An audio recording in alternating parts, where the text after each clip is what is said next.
त्रास होत होता की काहीतरी मिसिंग आहे, काहीतरी मिसिंग आहे. आपल्याकडे एवढं जे नॉलेज आहे हे सगळं नॉलेज आपल्याबरोबर जाईल. ते ज्यांना वाटता येईल त्यांना वाटावं असा एक विषय डोक्यात होता.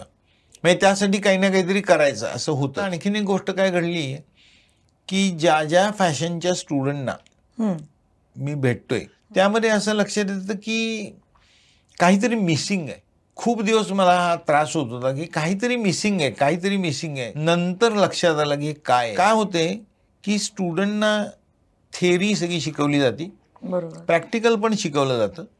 पण या सगळ्या प्रकारामध्ये सिलेबस ठरलेला आहे आणि ह्या टाइम बाउंड ह्याच्यामुळं म्हणा कशाहीमुळं म्हणा त्यांच्यापर्यंत ते नॉलेज तसं इम्पॅक्ट झालेलं. जी गॅप आहे ना ही गॅप कुठेतरी भरून निघाली. जर त्या स्टुडंटना त्या कोर्सच्या बरोबरीने हे जर थोडंसं मिळालं तर ते कुठल्याही गोष्टीला पोचू शकतील, कुठल्याही स्तराला पोचू शकतील चांगल्या पद्धतीने.